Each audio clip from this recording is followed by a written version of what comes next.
ನಿನ್ನೆ ವಕೀಲರ ಸಾವಿನ ಬಗ್ಗೆ ಸುದ್ದಿ ತಿಳಿದಾಗ ಬಹಳ ಆಘಾತ ಆಯಿತು. ಒಬ್ಬ ಯುವ ವಕೀಲರ ಸಾವಿನ ಸುತ್ತ ಇವತ್ತು ಅನುಮಾನಗಳು ಕಾಡ್ತವೆ. ಆ ವಸ್ತುಸ್ಥಿತಿ ಏನಿದೆ, ನಿಜವಾದ ಸ್ಥಿತಿ ಏನಿದೆ ಅನ್ನೋದ್ರ ಬಗ್ಗೆ ಪೊಲೀಸರು ಭೇದಿಸಬೇಕಿದೆ.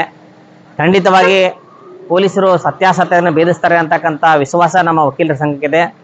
ಇವತ್ತು ನಾವು ಆ ವಕೀಲರ ಸಾವಿನ ಘಟನೆಯನ್ನು ಖಂಡಿಸಿ ನಾವು ಜಿಲ್ಲಾ ವಕೀಲರ ಸಂಘದ ಎಲ್ಲ ಪದಾಧಿಕಾರಿಗಳು ಸೇರಿಕೊಂಡು ನಾವು ನಮ್ಮ ಸಭಾಭವನದಲ್ಲಿ ದೊಡ್ಡ ಮೀಟಿಂಗನ್ನು ಮಾಡಿ ಈ ಘಟನೆಯನ್ನು ಖಂಡಿಸಿ ನಾವು ನ್ಯಾಯಾಲಯದ ಕಾರ್ಯಕಲಾಪಗಳಿಂದ ನಾವೆಲ್ಲರೂ ದೂರ ಉಳಿದಿದ್ದೇವೆ. ವಿಶೇಷವಾಗಿ ಪೊಲೀಸ್ ಇಲಾಖೆಯವರು ಶೀಘ್ರವೇ ಇದನ್ನು ಲೇಟ್ ಮಾಡದೇ ಇದರ ಬಗ್ಗೆ ಶೀಘ್ರವೇ ತನಿಖೆ ಮಾಡಿ ಸಾರ್ವಜನಿಕರಿಗೆ ಸ್ಟೇಟ್ಮೆಂಟನ್ನು ಬಹಿರಂಗಗೊಳಿಸಬೇಕು. ಯಾಕಂದರೆ ಊಹಾಪೋಹಗಳಿಗಿಂತಲೂ ಸತ್ಯಾಸತ್ಯತೆ ಯಾವುದು ಅನ್ನೋದು ಬಹಿರಂಗ ಆಗಬೇಕು. ಇದನ್ನು ನಾವು ವಕೀಲ ಸಂಘದವರು ವಿನಂತಿ ಮಾಡ್ತೇವೆ. ಈ ಹಿನ್ನೆಲೆಯಲ್ಲಿ ವಕೀಲ ಸಂಘವು ಇವತ್ತು ಜಿಲ್ಲಾಧಿಕಾರಿ ಕಚೇರಿಗೆ ತೆರಳಿ ಬೈಕ್ ಮೇಲೆ ರ್ಯಾಲಿ ಮೂಲಕ ತೆರಳಿ ನಾವು ಮನವಿ ಪತ್ರವನ್ನು ಕೊಟ್ಟಿದ್ದೇವೆ. ವಿಶೇಷವಾಗಿ ಏನಂದರೆ ಆ ಮನವಿ ಮೂಲಕ ಸರ್ಕಾರಕ್ಕೆ ಮತ್ತು ಮಾನ್ಯ SP ಅವರಿಗೂ ಕೂಡ ಮನವಿಯನ್ನು ಸಲ್ಲಿಸ್ತಾ ಇದ್ದೇವೆ. ಈ ಮೂಲಕ ಸರ್ಕಾರಕ್ಕೂ ಹಾಗೂ ಜಿಲ್ಲಾಧಿಕಾರಿಗಳಿಗೂ ಜಿಲ್ಲಾಡಳಿತಕ್ಕೂ ಹಾಗೂ ಪೊಲೀಸ್ ಇಲಾಖೆ ಕೂಡ ವಿನಂತಿ ಮಾಡ್ತೇವೆ. ಈ ಪ್ರಕರಣವನ್ನು ಸತ್ಯಾಸತ್ಯ ಈಗದ, ಯಾಕಂದರೆ ಇವಾಗ ಇನ್ಫಾರ್ಮೇಷನ್ ಟೆಕ್ನಾಲಜಿ ಆಗ್ತಿದೆ. ಎಲ್ಲೆಡೆಯಲ್ಲಿಯೂ ಕೂಡ ಕಾಲ್ ರೆಕಾರ್ಡ್ಸ್ ಇರ್ತವೆ, ಆಮೇಲೆ CCD ಕ್ಯಾಮ್ರಾಗಳಿರ್ತವೆ. ಅವುಗಳೆಲ್ಲವನ್ನು ತನಿಖೆ ಮಾಡಿ ದಯವಿಟ್ಟು ನ್ಯಾಯ ಕೊಡಬೇಕು. ವಿಶೇಷವಾಗಿ ವಕೀಲರ ಮೇಲೆ ಅದು ಯಾವುದೇ ಒಬ್ಬ ವ್ಯಕ್ತಿ ಸಣ್ಣ ಕೃತ್ಯನೇ ಮಾಡಲಿ, ದೊಡ್ಡ ಕೃತ್ಯನೇ ಮಾಡಲಿ, ಏನೇ ಮಾಡಲಿ, ವಕೀಲರೊಬ್ಬರು ಡ್ಯೂಟಿ ಮುಗಿಸ್ಕೊಂಡು ಹೋಗುವ ಮಧ್ಯ ಯಾವುದೇ ವ್ಯಕ್ತಿ ಯಾವುದೇ ಕೃತ್ಯ ಮಾಡಿದರೂ ಸಹ ಅದು ಕಾನೂನು ಅಪರಾಧ. ಅದು ವಿಶೇಷವಾಗಿ ಅಡ್ವೊಕೇಟ್ ಪ್ರೊಟೆಕ್ಷನ್ ಆ್ಯಕ್ಟ್ ನಡಿ ಕೂಡ ಅಪರಾಧ ಆಗ್ತದೆ. ಆ ಹಿನ್ನೆಲೆಯಲ್ಲಿ ಇದನ್ನು ಪೊಲೀಸರು ಗಮನಿಸಬೇಕು, ವಕೀಲರನ್ನು ರಕ್ಷಣೆ ಮಾಡಬೇಕು. ಭಾಳ ನೋವು ಅನಿಸ್ತದೆ. ಇತ್ತೀಚಿನ ದಿನಗಳಲ್ಲಿ ನೋಡ್ತಾ ಇದ್ರೆ ವಕೀಲರ ಮೇಲೆ ಹಲ್ಲೆ ಆಗ್ತವೆ, ವಕೀಲರ ಮೇಲೆ ಏನೇನೋ ಆಗ್ತವೆ. ಆ ದೌರ್ಜನ್ಯವನ್ನು ತಡಿತಕ್ಕೋಸ್ಕರ ಕಾಯ್ದೆ ಬಂದಿದೆ.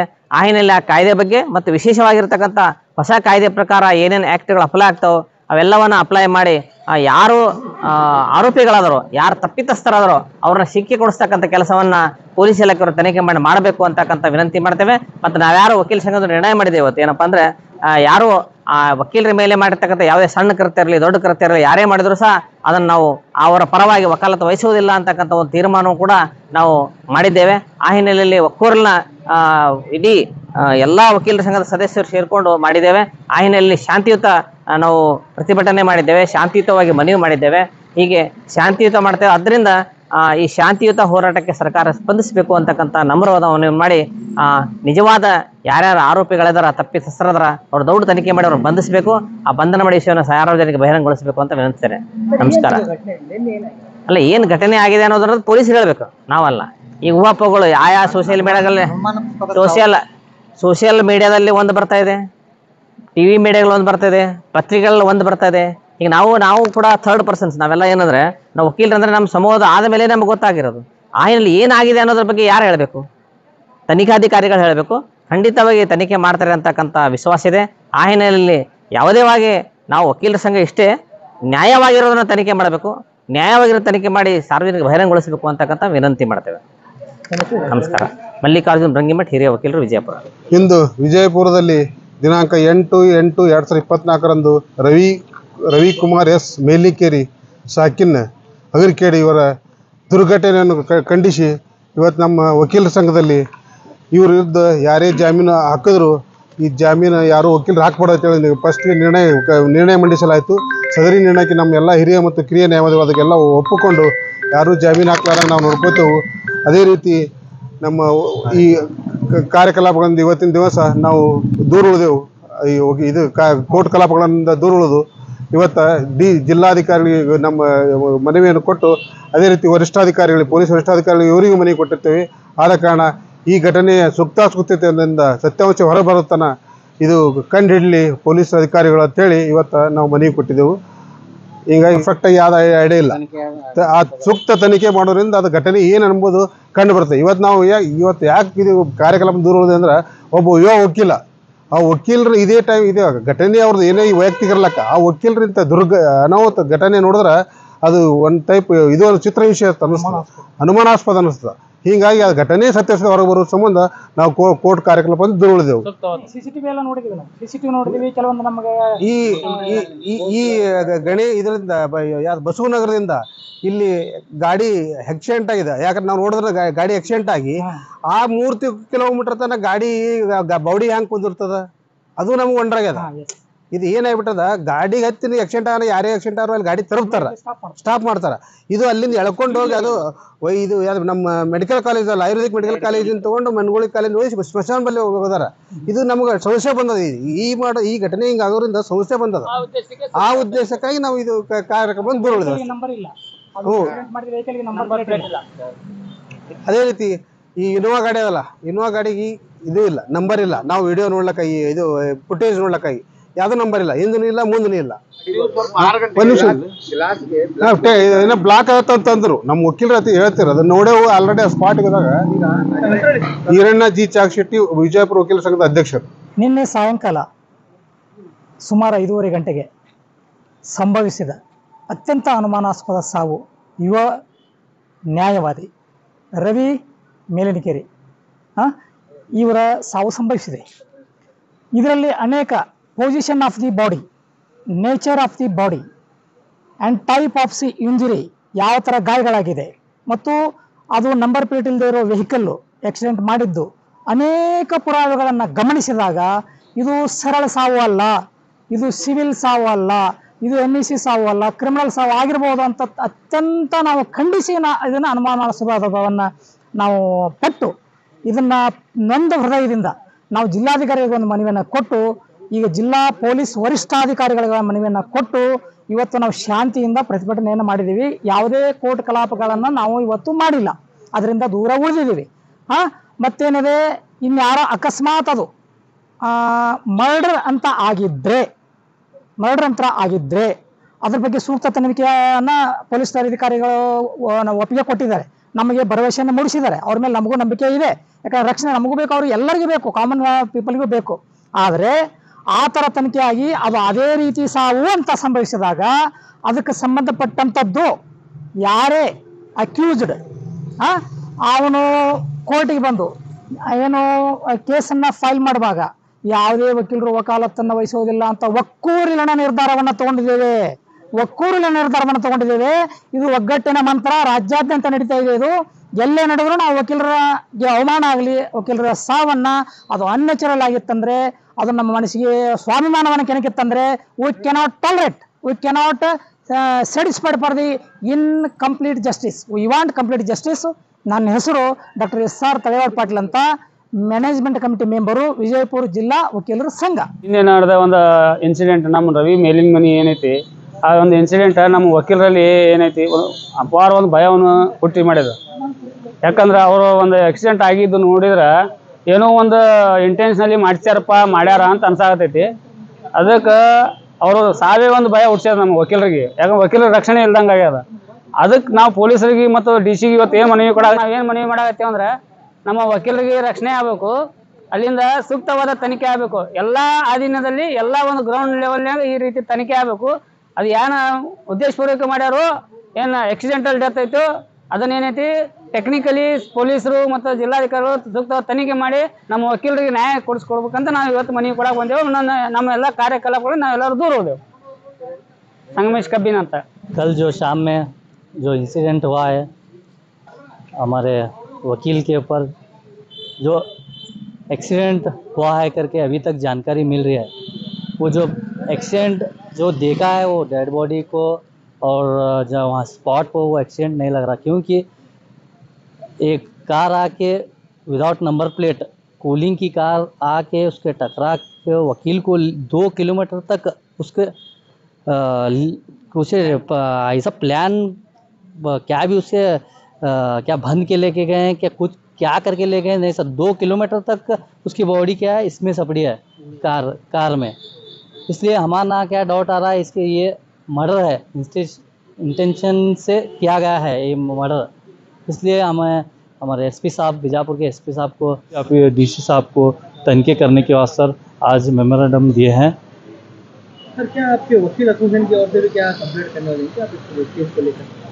नहीं वो ऐसा क्या नहीं है। आज तो हम हमारे बार काउंसिल में जो भी अगर वो क्या भी मर्डर हुआ, कुछ भी अगर निकला तो इन्वेस्टिगेशन दौरान तो कौन भी बेल नहीं डालना करके, आरोपी की तरफ से बेल नहीं, वकालत नहीं डालना करके बीजापुर बार एसोसिएशन की तरफ से डिसाइड किए हैं। उनकी तरफ से कोई केस नहीं लड़ेगा? कोई भी नहीं लड़ेगा। कोई अगर साबित होता है साबित होता तो हाँ उन भी वकालत नहीं डालेंगे। हाँ फिलहाल इन्वेस्टिगेशन के असर हमारे एसपी साहब को डीसी साहब को जाके ये कर रहे हैं हम। अब आज भी करेंगे, कल भी जाएंगे, जब तक पूरी तनके नहीं होती तब तक हमें प्रेशर डालेंगे। आपका नाम?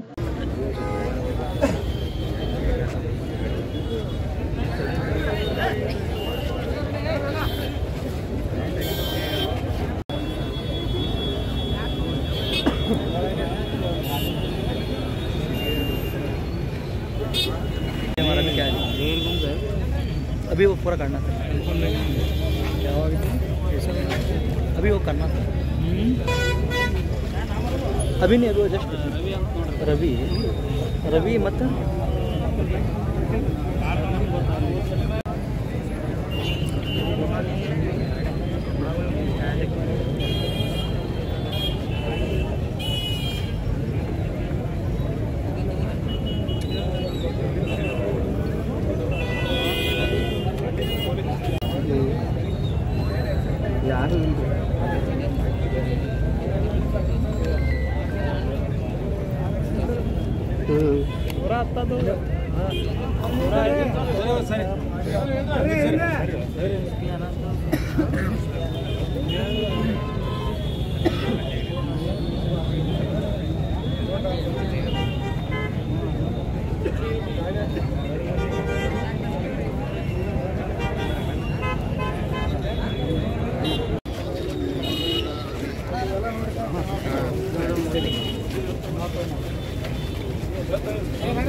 ಬಿಜಾಪುರ ನಗರದಲ್ಲಿ ಸಂಜೆ 6 ಗಂಟೆ ಸುಮಾರಿಗೆ ಒಂದು ಆಕ್ಸಿಡೆಂಟ್ ಕೇಸ್ ರಿಪೋರ್ಟ್ ಆಗಿರುತ್ತದೆ। ಇದರಲ್ಲಿ ಬಸವನಗರ ಬಸ್ ಸ್ಟಾಪ್ ಹತ್ತಿರ ಒಂದು ಇನೋವಾ ಕಾರ್ ಒಂದು ಬೈಕ್ಗೆ ಡಿಕ್ಕಿ ಹೊಡೆದಿರುತ್ತದೆ। ಸ್ಕೂಟಿ ಅದು ಆಕ್ಟಿವಾ ಆ ರೀತಿ ಗಾಡಿ ಸಣ್ಣ ಚಕ್ರದ ವೆಹಿಕಲ್ ಅದು ಡಿಕ್ಕಿ ಹೊಡೆದಿರುತ್ತದೆ। ಅದನ್ನು ಡಿಕ್ಕಿ ಹೊಡೆದ ನಂತರ ಇನೋವಾ ಕಾರ್ ಅದೇ ರೀತಿ ನಿಲ್ಲಿಸದೆ ಮುಂದುವರಿಸ್ಕೊಂಡು ಹೋಗಿದ್ದಾನೆ. ಅದರಲ್ಲಿ ಆಯುರ್ವೇದಿಕ್ ಮಹಾವಿದ್ಯಾಲಯ ಮಾರ್ಗವಾಗಿ ಮನೆಗುಳಿ ಅಗಸಿ ZP ಗೇಟ್ ತನಕ ಅವನು ಆಲ್ಮೋಸ್ಟ್ 2.5 ಕಿಲೋಮೀಟರ್ ಅಷ್ಟು ಗಾಡಿ ಮುಂದೆ ಹೋಗಿದೆ. ಆ ಗಾಡಿಯಲ್ಲಿ ಒಂದು ವಿಕ್ಟಿಮ್ ರವಿ ಮೇಲಿನಕೇರಿ, ಇವರು ಆಗರ್ಖಡದವರು, ತಾಲೂಕಾ ಇಂಡಿ, ವಯಸ್ಸು 32 ವರ್ಷ. ಇವರು ಆ ಗಾಡಿ 2 ವೀಲರಲ್ಲಿ ಇರುವವರು. ಅವರಿಗೆ ಗಾಡಿ ಎಳೆದುಕೊಂಡು ಹೋಗಿರುತ್ತದೆ. ಮತ್ತು ಇದರಲ್ಲಿ ರವಿ ಅವರದ್ದು ಸಹ ಡೆತ್ ಆಗಿರುತ್ತದೆ. ಮತ್ತು ಬಾಡಿ ಆಲ್ಮೋಸ್ಟ್ 2 ಕಿಲೋಮೀಟರ್ ಅಷ್ಟು ಗಾಡಿ ಜೊತೆ, ಇನೋವಾ ಗಾಡಿ ಜೊತೆ ಹೋಗಿರುತ್ತದೆ. ಮತ್ತು ಇನೋವಾ ಗಾಡಿಯವನು ಈ ಘಟನೆ ಆದ ನಂತರ ತಪ್ಪಿಸ್ಕೊಂಡಿರ್ತಾನೆ. ಮತ್ತು ಗಾಡಿ ಎಲ್ಲಿದೆ, ಯಾವ ರೀತಿ ಎಲ್ಲಿಂದ ಬಂತು, ಎಲ್ಲಿ ಹೋಯಿತು, ಅದರ ಬಗ್ಗೆ ನಾವು ಮುಂದಿನ ತನಿಖೆ ನಡೆಸ್ತಾ ಇದ್ದೀವಿ. ಇನ್ನೂ ಈ ವಿಚಾರದಲ್ಲಿ ಇನ್ನೂ FIR ಆಗಲಿಕ್ಕಿದೆ. ಸರ್, ಏನು ಉದ್ದೇಶಪೂರ್ವಕವಾಗಿದೆ ನೋಡಿ, ಇದರಲ್ಲಿ ಇನ್ನೂ FIR ಮಾಡಲಿಕ್ಕಿದೆ. ನಾವು ನೋಡ್ತೀವಿ, ಮನೆಯವರು ಕಂಪ್ಲೇಂಟ್ ಕೊಡ್ತಾರೆ ಅಥವಾ ಅವ್ರ ಸಂಬಂಧಿಕರು ಯಾರು ಕಂಪ್ಲೇಂಟ್ ಕೊಡ್ತಾರೆ, ಆ ಪ್ರಕಾರ ಒಂದು FIR ತಗೊಂಡು ಮುಂದಿನ ತನಿಖೆ ಇದನ್ನು ಕೂಲಂಕಷವಾಗಿ ನಡೆಸಲಾಗುವುದು. ಈ ರವಿಯನ್ನು ಮುಂಚೆ ಕೆಲವು ಪ್ರಕರಣಗಳಲ್ಲಿ ಭಾಗಿಯಾಗಿದ್ದಾರೆ. ಅವ್ರಿಗೆ ಎದುರಿಗಾರರು ಏನಾದರೂ ಈ ಥರ ಮಾಡಿತ್ತು ನೋಡಿ, ಈಗ ಸದ್ಯಕ್ಕೆ ಆಕ್ಸಿಡೆಂಟ್ ಕೇಸ್ ನಮ್ಮ ಮುಂದೆ ಇದೆ. ಸೊ ಆಕ್ಸಿಡೆಂಟ್ ಆಗಿದೆ, ಆದ ಘಟನೆ ತಕ್ಕಂತೆ ಮನೆಯವರು ಏನು ಕಂಪ್ಲೇಂಟ್ ಕೊಡ್ತಾರೆ ಕೂಡಲಿ ಅದಕ್ಕೆ ತಕ್ಕಂತೆ ನಾವು FIR ಮಾಡ್ತೀವಿ. ಮತ್ತು ಈಗಾಗಲೇ ನಾವು ಗಾಡಿ ಎಲ್ಲಿಂದ ಬಂತು, ಹೋಯಿತು, ಅದರ ಬಗ್ಗೆ ಈಗಾಗಲೇ ನಾವು ಪರಿಶೀಲಿಸ್ತಾ ಇದ್ದೀವಿ. ನಮ್ಮ ತಂಡಗಳು ರಸ್ತೆಯಲ್ಲಿರುವಂಥ CCTV ಫುಟೇಜಸ್ನೆಲ್ಲ ಚೆಕ್ ಮಾಡ್ತಾರೆ. Thank you.